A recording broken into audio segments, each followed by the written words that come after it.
coffee in particular, demand is on the rise like crazy. So what that means is that price is reaching all-time highs. We are a technology company that is building out a consumer brand just to show the big CPG players that we want to provide our technology for that there's actually a market for bean-free coffee. It's a whole new product that no Yeah. one's seen before, and they're Yeah. like, I'm a coffee company. Why would I buy not coffee? Yeah. And I'm like,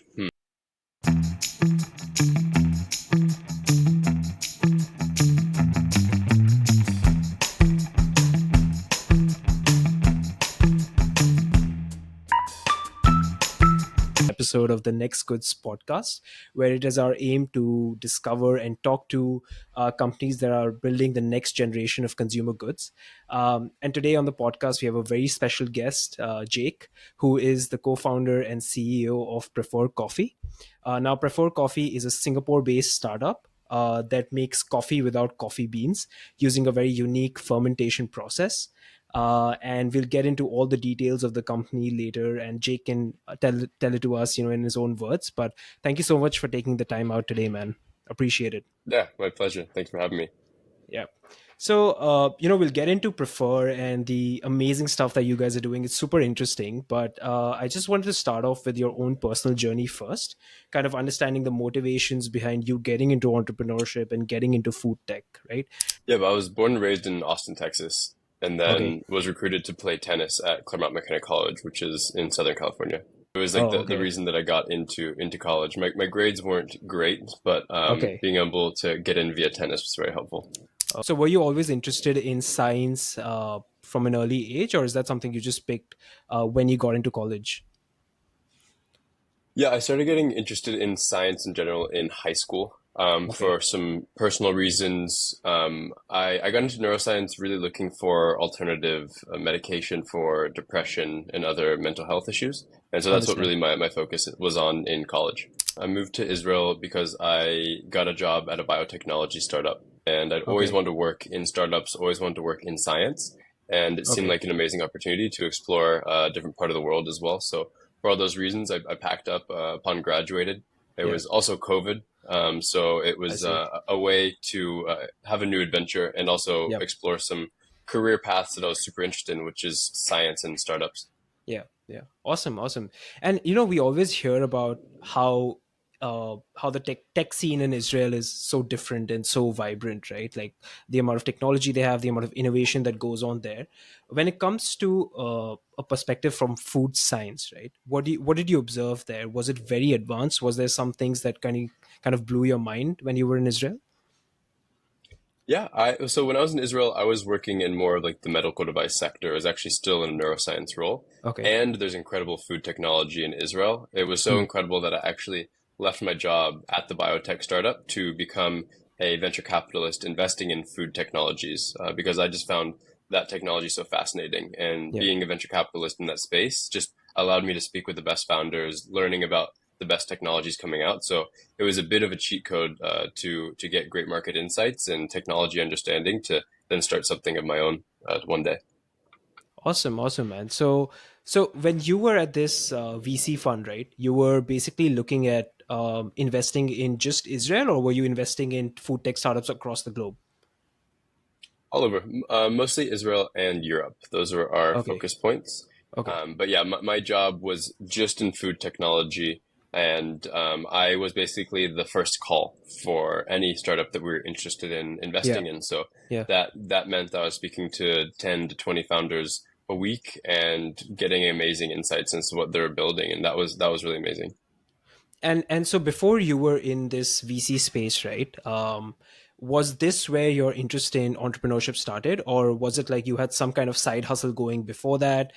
Some maybe small entrepreneurial venture you were in when you were in school or college? Just understanding that. Yeah, I've had a few different side hustles or personal ventures that we don't need to get into okay, details of, but I think yeah, entrepreneurship really runs in my family. okay, My dad, entrepreneur, all my three brothers, all entrepreneurs. So I sort of got to like that's what we talk around around the dinner table. It's just so normal. So yeah. that's just sort of my language and the life that I feel as though I was born to go do, just because it's just kind of in our blood. That's so awesome, man. I mean, like, it's surprising how sometimes life takes you in that direction where you're meant to be. And so you ended up at this VC fund. You're looking at startups that are doing all this cool stuff in food tech, and that's where your interest comes. So you're in Israel and you're working at this VC fund, right? How does Singapore happen? How do Mm, you end up in Singapore then? great question. So, like you did mention, I did get my MBA at Tel Aviv University.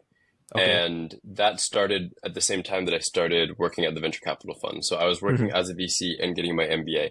And Hmm. the MBA came up to me and said, "Hey, do you want to do an exchange program somewhere?" And I said, "That's great." And they said the options, and Singapore was on the list. And honestly, I was just curious what was going on here. So it was supposed to be a 3 month exchange program. I'd heard there was Hmm. amazing food technology here in Yeah. Singapore as well. So I wanted to come explore that too and sort of scout for my VC. But Hmm. then upon arrival in Singapore, 2 days in, I heard about Entrepreneur First, applied, got in, met my co-founder, and then the rest is history. But yeah, Yeah. I just was supposed to come to Singapore to finish my MBA and also Yeah. scout for some food tech companies to potentially invest in. Got it. Got it. So you mentioned entrepreneur first, right? I mean, everybody who's planning to build something or is already building knows about them. They're quite famous, right? Just want to understand. You said you found out about entrepreneur first and you got accepted. At the time of your Mm. application to EF, did you have any sort of idea what you were going to do, or you just applied as a person and they bet on you?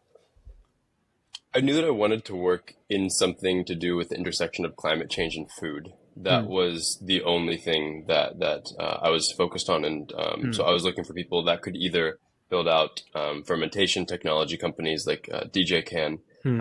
like even plant-based or cultivated meat, or any other technology that's coming out, basically to use food as a lever to have climate impact at scale. And was lucky enough to meet DJ really early on, and we paired up pretty early. And then after a few different ideas, we sort of landed on this bean-free coffee thing.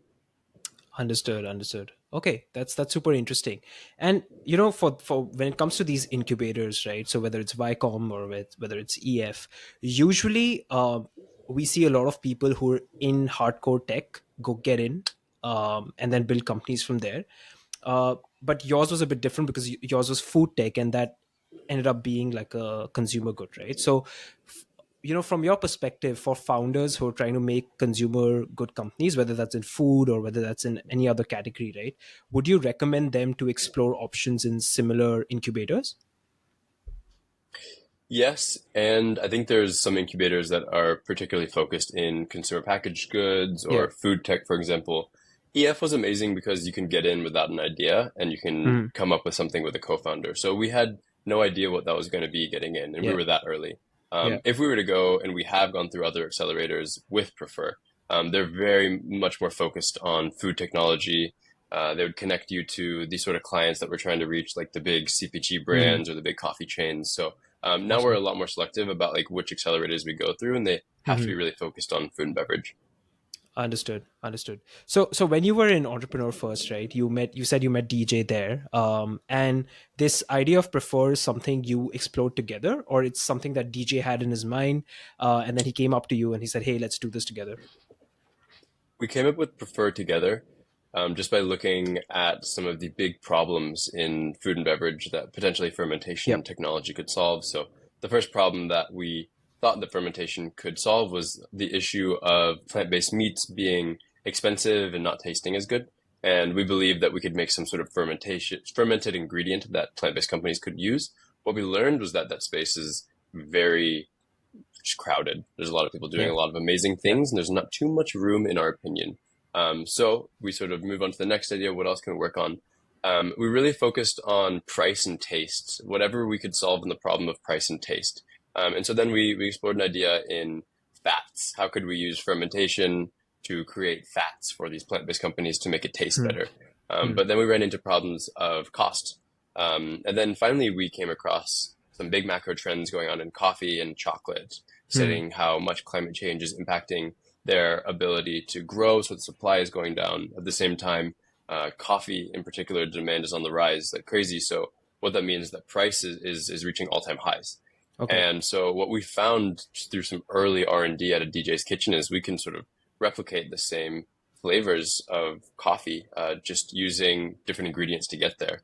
And we worked out via a financial model about how we could scale up, and equipment that's affordable, and how we Yeah. could actually reach price parity of coffee. And so that's what has allowed us to get this early traction, both from a customer and investment side so far.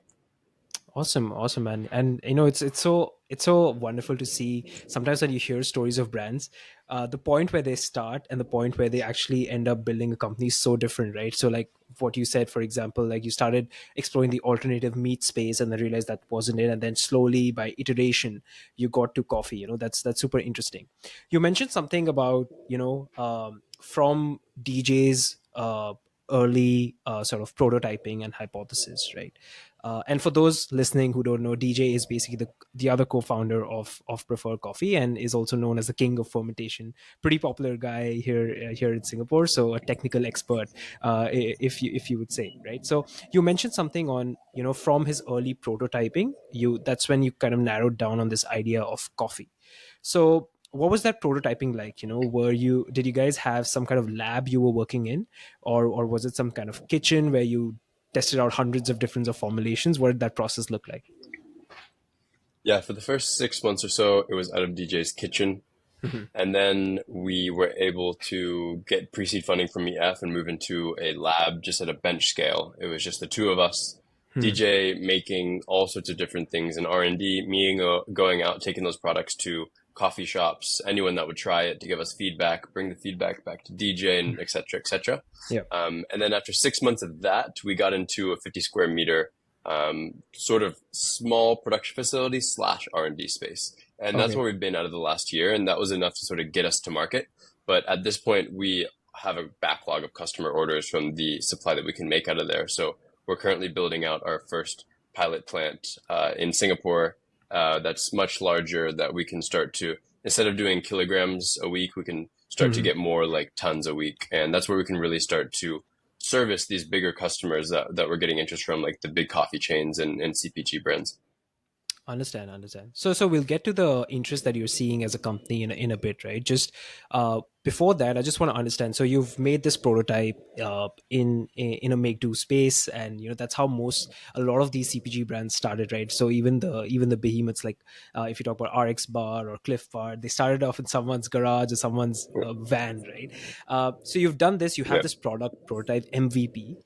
What was the process of getting the first sales dollar like? What kind of rejection did you face? What were the challenges? Any stories behind that? Yeah, I mean, all of the rejection. It's a whole new product that no Yeah. one's seen before, and they're Yeah. like, "I'm a coffee company. Why would I buy not coffee?"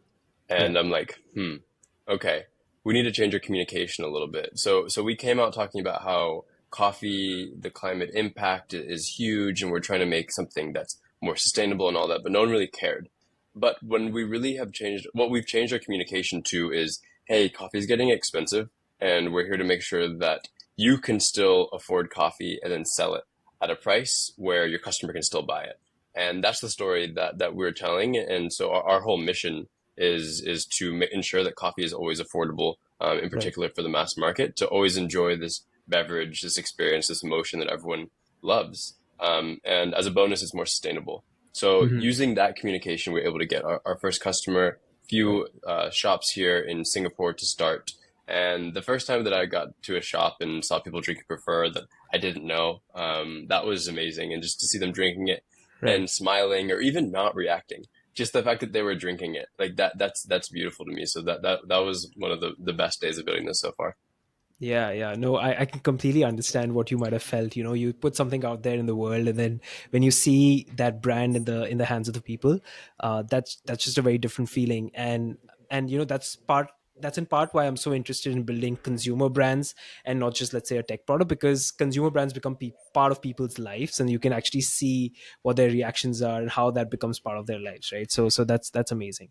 So you said you're in certain cafes in Singapore. So, in terms of the early interest in the product that you mentioned, is it just these F&B players, or have you also started selling to manufacturers, large scale manufacturers who make ready to drink coffee or coffee based products? Is there some interest from that space as well?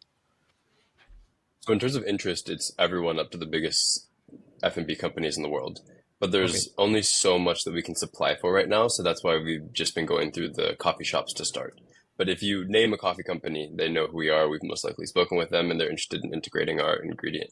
But we have to scale up into that, and so that's what we've been raising venture capital dollars to go do.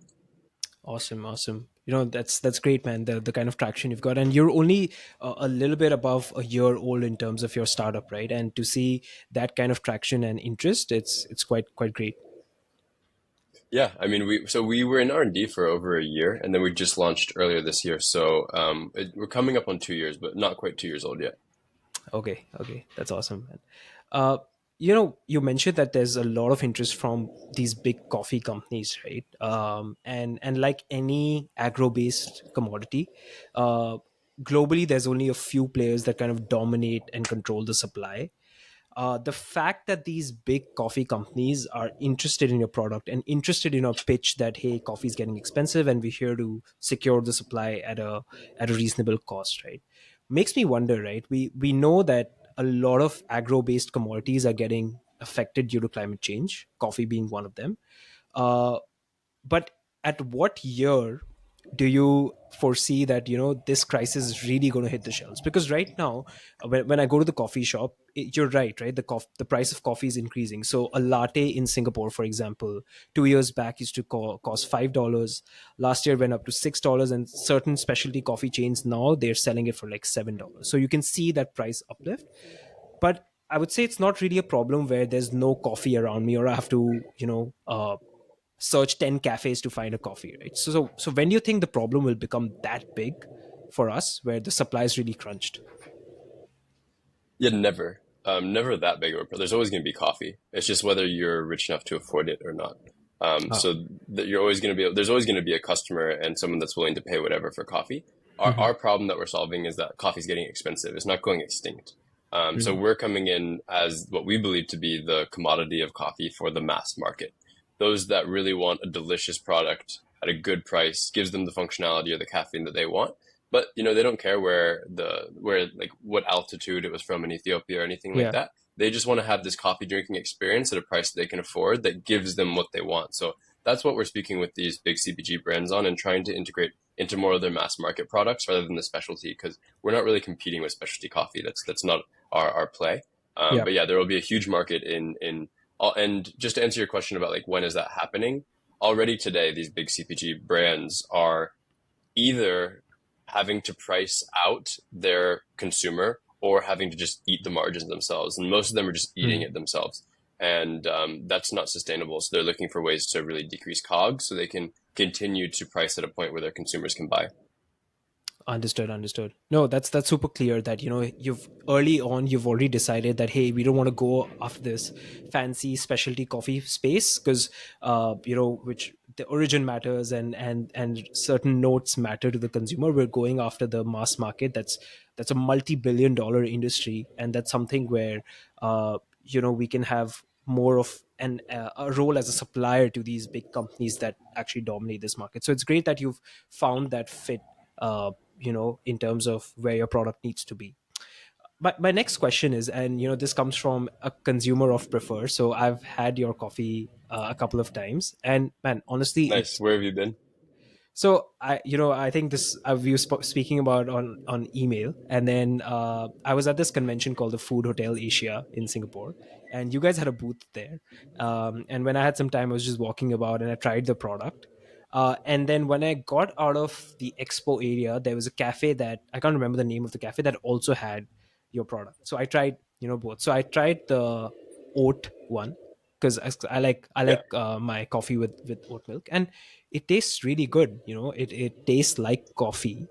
Um, but when I compare it to let's say ready to drink coffee on the shelf today, I can still feel a bit of a difference in the sense that I can feel that grainy barley taste a bit in the coffee, right? So the reason I'm getting to this is because today, as a consumer, when I am in a convenience store and I'm looking at different coffee products to buy, right? Of course, there's this angle that coffee might be cheaper if they're using your premix. But primarily, as a consumer, right now, I'm going to be comparing on taste, right? So, Yeah. as a company, do you think you are there in terms of matching coffee, conventional robusta coffee, pound for pound for the taste, or is there some kind of R&D needed to get to that stage? So the short answer is yes. I think that we're there for the coffee that we're really going after, and the Mm, taste that we're trying to replicate. And I think that more interestingly enough for us, we're not actually talking to these big CPG brands to create a whole new product. We're mm, actually looking to integrate in as an ingredient for them to mix in with their coffee or blend in. mhm. So we sort of see prefer as like a coffee extender. So in the I long see. run, we're really trying to work with these big CPG brands to be a technology or ingredient provider for them, where they're blending in even 10, 20, 30% prefer, however much that they have shown in sensory analysis that the end product tastes exactly the same. So we can Mm, come in and provide them a way to get more value out of their coffee. They can, we provide cost savings for them. We provide carbon footprint reduction for them. We can even design caffeine levels for them because that's just an ingredient for us. So there's mm. all of these amazing things we're planning to do as an ingredient provider. And it's much clearer why this B2B partner would work with us. And on the consumer side, we are sharing a slightly different story. On the consumer side, like you said, some people may not like the taste prefer, but a lot of people do. In fact, we found that just with consumer surveys, around 50% plus of the Gen Zs really like our coffee a little bit more because it's slightly less bitter and less like a slap in the face. So, Mhm. yeah, I know it's a bit of a work around the answer, but I think that I really want to focus here on that. Yes, we are in the CPG realm, but we're actually trying to Yeah, provide an ingredient for the CPGs rather than really focusing on perfecting our own brand and our own CPG. I But that see. in itself is building up traction too. So we're sort of doing both at the same time, but with focus on the B2B. Awesome, awesome. No, it's great, man. As I said, like with this process of iteration, you guys have really figured out that, hey, we could have gone the whole CPG route where we're trying to build a brand on the shelf, but we can also be an ingredient supplier to many of these big CPG companies, and be there in the back room, but make a good business out of it. So that's totally understandable, and I personally think your coffee is quite delicious, especially the oat one. So Appreciate you. I continue to be a consumer there. Yeah. So I was actually reading on your process a bit on your website, right? And it says that you use leftover bread, soy, and barley, and ferment that to get your end product. So how does the sourcing process work here, right? Like, where are you getting this raw material from? Uh, is it from cafes and food service companies that have leftover stuff that have contracts to give you, or how does it work? Yeah, so we get bread from Gardenia, biggest market share of bread here in Singapore. We get Mhm. soy from Mr. Bean, and we get barley from local breweries, but soon to be moving into local malt drink providers like Milo, for example. Mhm. And so it's just one manufacturer per ingredient. And yeah, we basically take the byproducts, sort of play trash man in a way, and go and get it and bring it into our facility. And then from there, we go into our fermentation process, roasting process. And that's really where our IP is in that process of fermenting and roasting to create these coffee flavors. Understand. So you have these specific suppliers. Now let's say tomorrow you were thinking of expanding into, let's say, a Philippine market, or let's say Malaysia, right? Presumably you might have to look at a different supplier for these various ingredients, right? So does that at all impact the taste of the final product, or is that something you can control for in your fermentation process? Well, that completely affects the taste. Just like coffee, there's varieties. And so Hmm. we believe by manufacturing in the same region or location that Hmm. the end product is made, it actually suits for the local taste even better. Hmm. So if we're using Singaporean bread from Gardenia, Hmm. Singaporeans like that. If we're making coffee in the Philippines from soy from the Philippines, then that's probably more suited to the Philippines taste. So that's, I think, a really big advantage that we have is that we can use the local ingredients and the local agriculture to create a product for the local people. And so, yeah, that's something that we're really excited about to expand beyond Singapore to some of the local markets like Philippines and others in Southeast Asia. Understood. Understood. And in this market that you're operating in, which is primarily Southeast Singapore and Southeast Asia, right? Are there any competitors to what you're doing, like direct competition of people who are trying to gain market share in this space? Not today. Not today, but I'm sure there will be. I mean, we get a lot of organic PR, so I'm sure the more people that see it and realize this is a massive opportunity, the more people are going to try. And so we're less worried about the big companies trying to do what we do. Yeah. I'm more paranoid about ones that haven't started yet. So we're just trying to be as fast as we can with this first mover advantage. Right. Right. Right. Understood. And as a founder, right?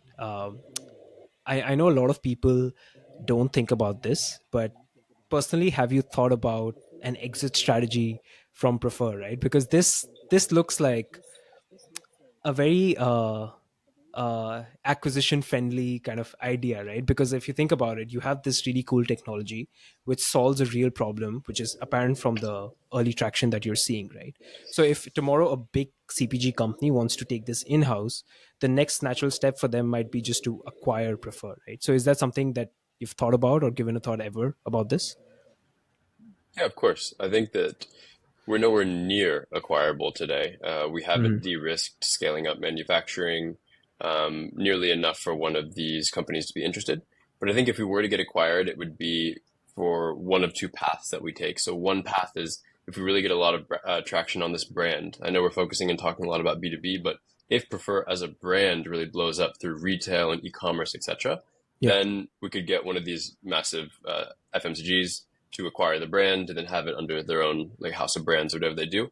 The other side, which I do believe is more likely, is that we de-risk manufacturing and we can scale up this technology to the point where instead of selling coffee per kg to these CPG brands, they're going to Mhm. be interested more so, okay, what's the technology? How do I scale this up myself? And then in that case, either we sell them a factory and basically take a revenue share off whatever they're making, or they just go ahead and acquire the technology slash company. So yeah, it's an acquirable idea, but we have a lot of de-risking to do for them in terms Mhm. of market, just showing that people are interested in this, consumers will buy this, and technology, scaling that up to the point where it can be globally scaled across the world. I see. I see. So in terms of manufacturing, you touched a lot on that, right? So you have this. You said you're moving into a new facility, or trying to move into a new facility that will massively increase your capacity here in Singapore. But you also Yeah. have this consumer brand prefer that you're selling in, right? So right now, how does it work? The manufacture that you're doing at the small scale, is it just making, let's say, the coffee powder or premix, or are you also doing the production of these ready to drink bottles in house, or is that something that you've outsourced to, let's say, an OEM in the region? Yep. So in our facility, we make up to the coffee grounds. So any bottle that you see, we don't actually bottle it or brew it. We just make the coffee grounds. And then we work with an amazing bottler and logistics provider Hmm. called RAD, Really Addicting Drinks. And they essentially do the brewing, do the bottling, and send it out to our customers. So we try to keep it as scalable and as simple as possible on our own end. So all we do is make coffee grounds and then just we have recurring orders. So we just send grounds to RAD, Really Addicting Drinks, on a Yeah. weekly basis. And then they get it off to the customer, and then our customer pays us. Um, Hmm. that is how we would like to scale up. Hmm. Hmm, And hmm. so we'd like to scale up just making coffee grounds and supplying it to companies who already have all the bottling, canning, capsules ready to go, so we can just have the ingredient in there. And I always want to caveat, if our brand really blows up and we start to just really start to move cans, or moving out of bottles into cans, Yeah.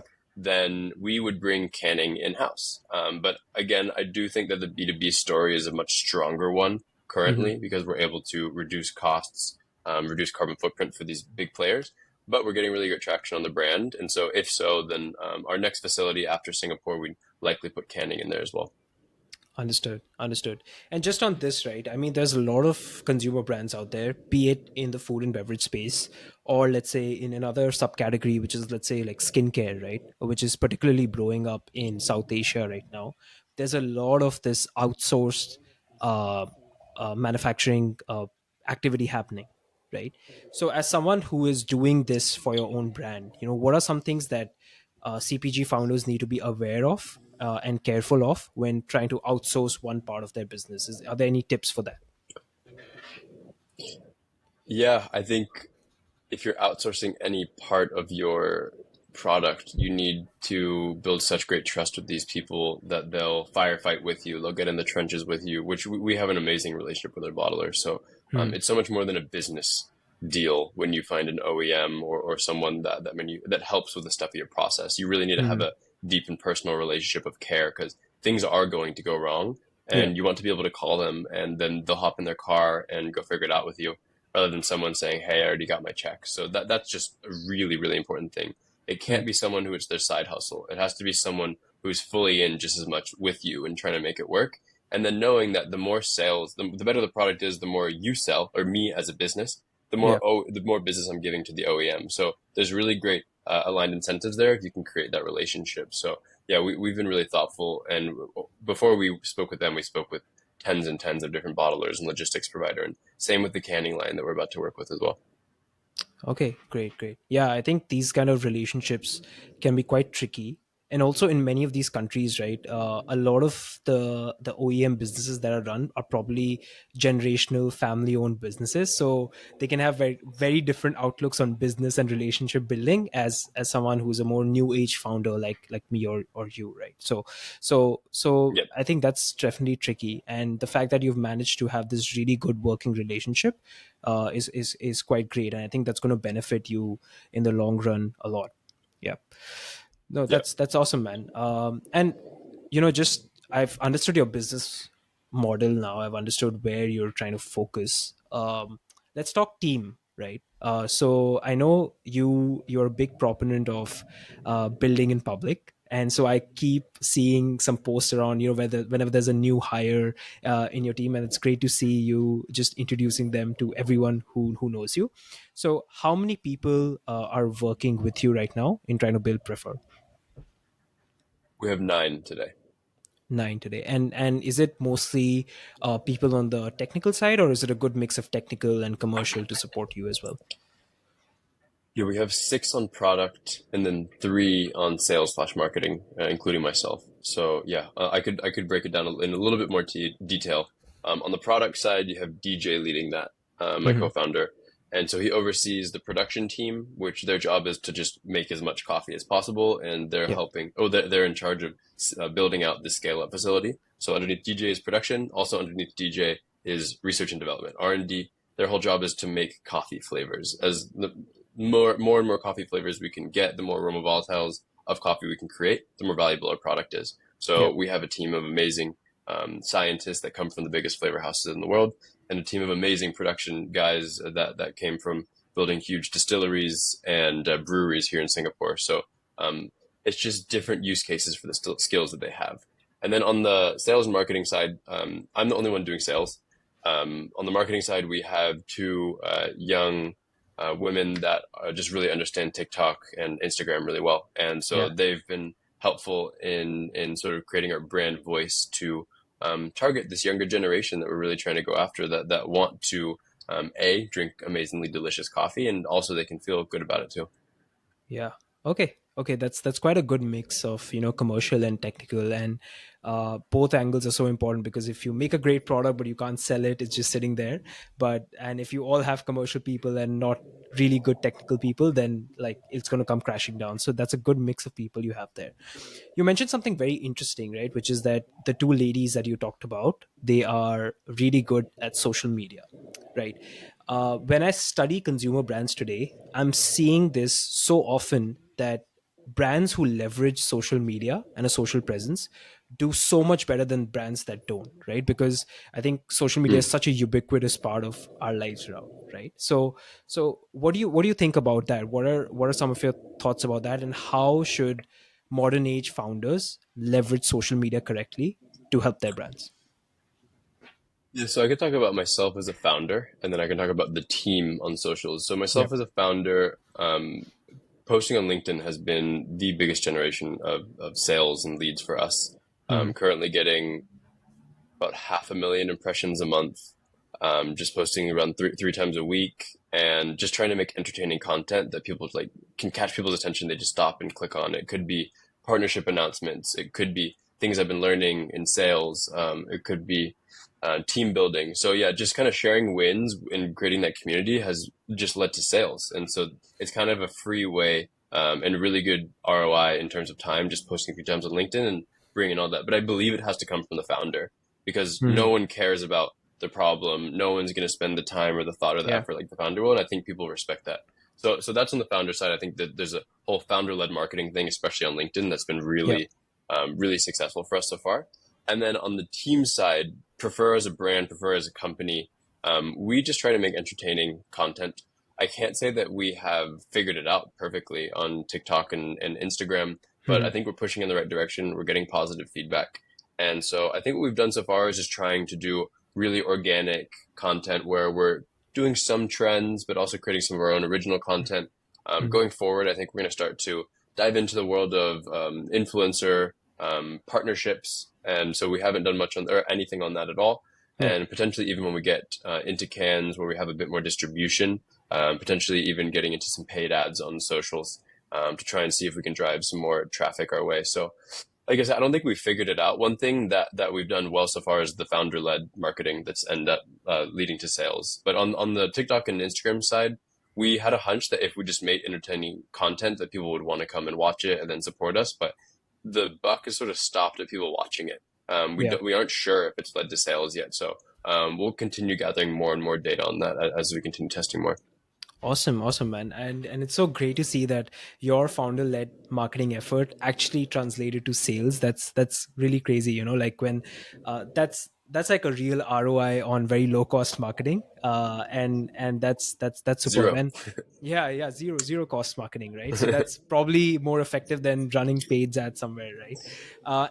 And I know that. Certainly, Yeah. and that's why we Yeah. focused on it. So, yeah. Yeah, Sorry to yeah, interrupt. yeah. No, no, no worries. And that's, I was just going to say that that's in part how I found you, and why I wanted to interview, right? So because there were some people in my LinkedIn network that were liking or commenting on your posts, and then I came across you and said, hey, this guy's doing something cool, and he's really passionate about this. Okay, I see a post every 2 3 days, and what's great with you is you don't only share like the common stuff about new launches or just company updates. You literally share every win or loss that you've had. I saw a post from you where a retailer stopped stocking your product, and you shared that as well.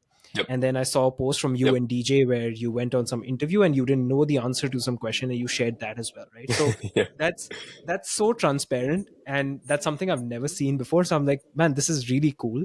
And it's so great to see that that kind of effort actually translated to sales for you. Yeah. I appreciate that. And like I said, that's the one thing that we are getting really good traction on is this really Mhm.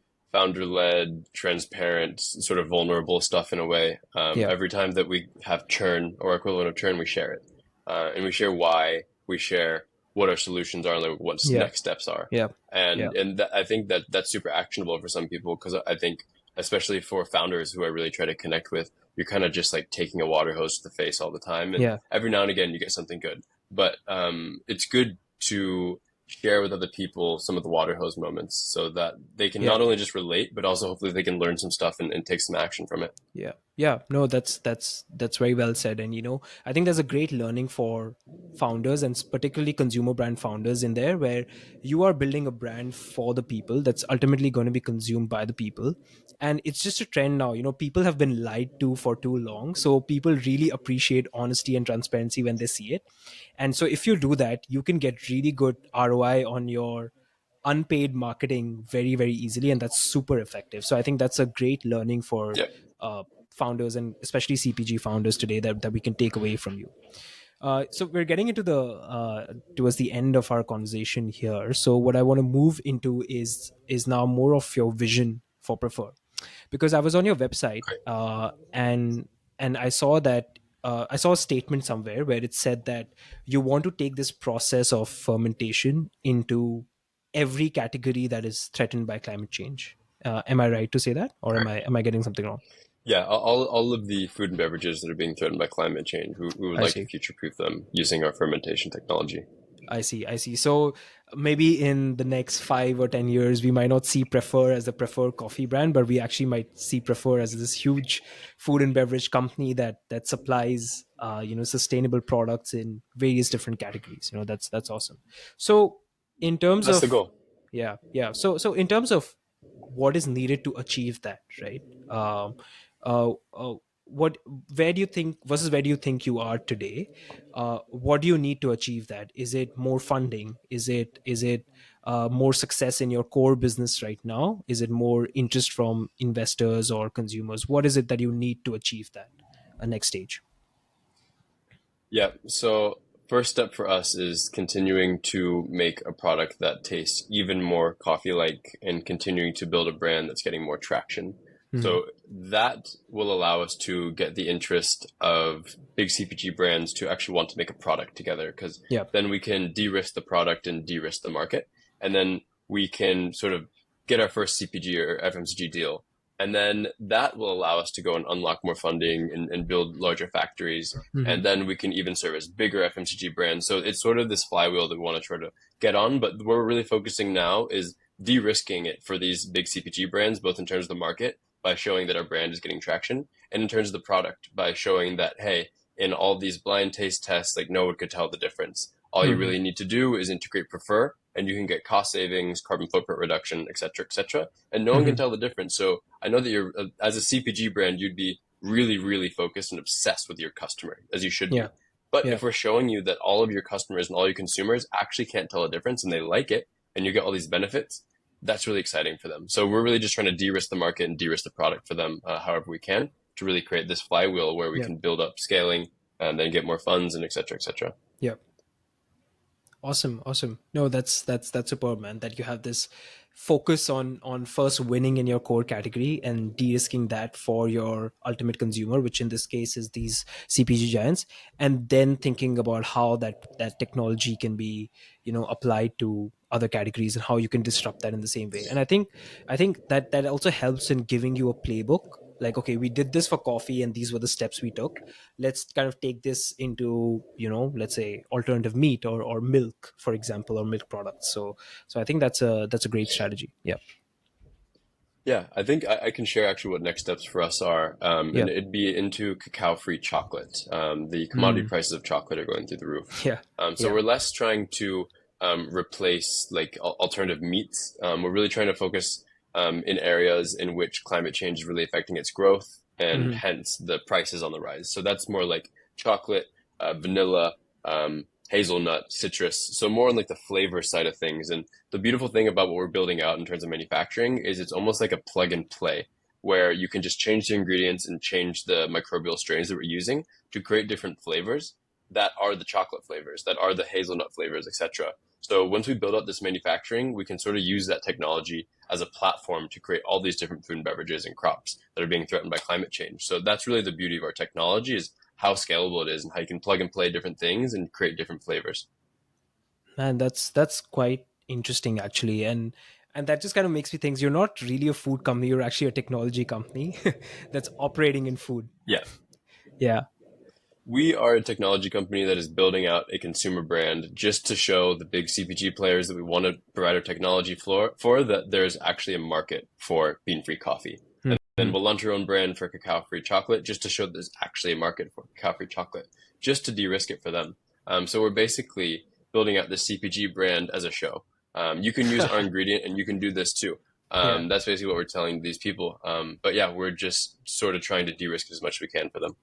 Awesome, awesome. And because I'm also part of this industry, food manufacturing, and I know a thing or two about cacao as well. And the environment right now is just crazy, right? Like in terms of supply, in terms of the price, and everybody from the premium players, premium product makers, to all the way to the mass players who are using cacao in different applications. So whether it's biscuits, whether it's bakery, or whether it's just chocolate confectionery itself, they're all feeling the pinch. And I think Yep. if you can take this technology and as you said, right, that blind taste test is very important to show that, hey, the consumer cannot tell the difference if you blend in 20 to 30%. I think there's a great market for that. And yeah, provided you can execute on this technology perfectly, that's going to be a big game changer, I feel.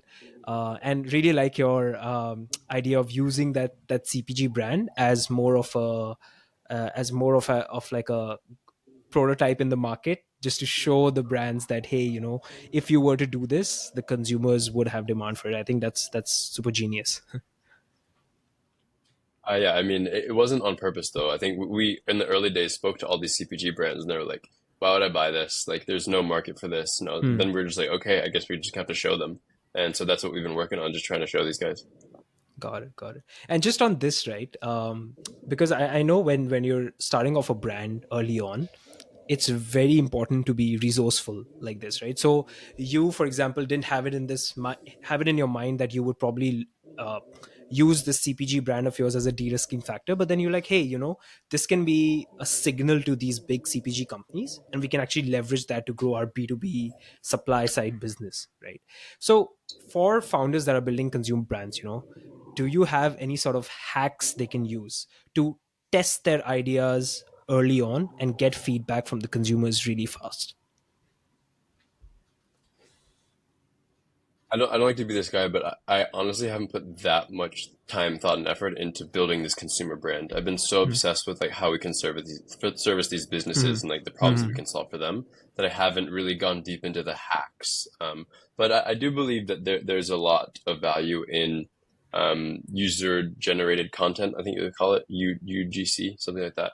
And I think one brand that's done it really well is they basically have on their website, you can click and say, hey, become one of our influencers, and you click on it. And then basically all you have to do is go buy some of their product in the store and then make some content with it on your Instagram or TikTok.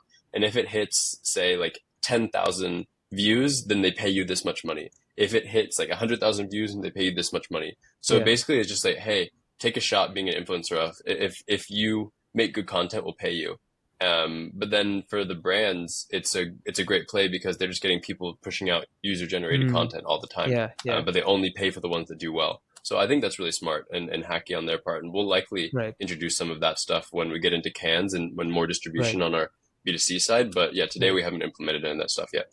Right, right. No, that's a very, again, sort of a low cost, very fast testing strategy to the market, where you can then like be like, hey, there's interest for this or there's not, so let's iterate. And I've seen a lot of consumer brands Yep. do that as well, right? They don't even have a product made.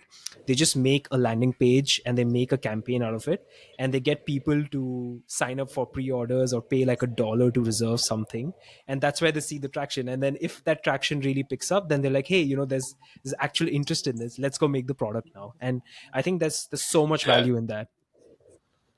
Yeah, it's huge. Like you hear that a lot of Y Combinator companies, stuff like that. I start like that where they get into YC based off a landing page and like 10 million clicks or something like that. But they don't Yeah. actually have a product yet. But they have like all this built up demand, so they have to go build that out. So yeah, the more that you can not build something but actually get demand for it or like really understand that there's a serious problem, the better Mm. off you are. The more solution that you build, not really clear what the product is, you're going in the wrong direction. Mm. Once and only when you have a really clear understanding of the problem and that you have a clear solution to that, should you start building anything. So yeah, I mean that we that's what we try to do with Prefer is always keep the problem in mind, which is the price of coffee is going up. Hmm. And so that's why we're not trying to build a premium brand because then we're not solving a price problem. Right. So that's why we're trying to really reach the mass market with our products so we can actually solve a problem in the market. No, that's great learning there, man. And of course, there's when you first start off and you start off with an idea on a paper, you think for the first few days that that's the best idea in the world. But when you actually try to do some of these things and try to gain traction, then you realize, hey, maybe not, but consumers are Yeah. interested in this, and why can't we explore that? And so there, would you say there'll always be 2 to 3 iterations from your original idea, and that's why it's so important to do this sort of low cost testing? Potentially, and even more sometimes. But yeah, I know some people that came up with this idea because it was just like really a personal passion for them. Yeah. Like, for example, like some of the ice cream brands that came out in the US, the guy that started it, Mhm. he just like really loved ice cream, but also like want to stay in shape. So he was like blending together a bunch of healthy stuff and it tasted good. So, I mean, that was like, there was no real, I guess there was a problem to solve, but like it Yeah. wasn't really clear what the problem solved, but he was making a product he loves and launched it. So yeah, I think that it's really dependent on your situation. But yeah, for us, it was just really clear we're going after a big macro problem, and then we found a solution to that. But yeah, there's no right or wrong way to sort of go about it. Yeah. Yeah. Understood. And yeah, there's so many different case studies like that. And definitely, I think with this conversation, there's so many good learnings for founders on how to kind of iterate, narrow down on what the core problem is, and then whatever the rest of the parts of your business are, how you leverage that to again gain more traction for your core business. I think there's great learnings in this conversation, and I think with that, those were all my questions. And thank you so much for taking the time out today, man. I think this conversation was quite interesting. As someone who's consumed your product, I always want to know what goes behind the scenes, and I think today that finally happened, where I was able to dig into your mind a bit deeper and then know the story behind the brand, and then now I'm just a more loyal consumer of your product now. Yeah. Let's go. Let's go. Keep sharing the news. Scream about us from the rooftops. Yeah. We gotta And show those big boys there's market for this. So yeah, help us yeah, out. yeah. Yeah, no, for sure, man. And thank you for your time. And definitely, I'll share this across all different platforms in different formats as well, right? So I think there's a lot of good snippets from this conversation, which are really helpful Cool. uh, to potential Cool. founders or consumers for your brand. So I think I'll definitely share that. So with that, I think we've come to the end of the conversation. Yeah, so if there's one thing I could leave the audience with today is if you could A, go buy coffee at one of our locations at preferred.coffee, just to help us on our journey, try to prove that there truly is a market for this so that we can go and convince these big dogs that people actually want bean-free coffee. So it's a real team effort. We can make this stuff, but we need your support to actually prove to them that we're onto something here. So thank you guys a lot for the support. Appreciate you being on the team.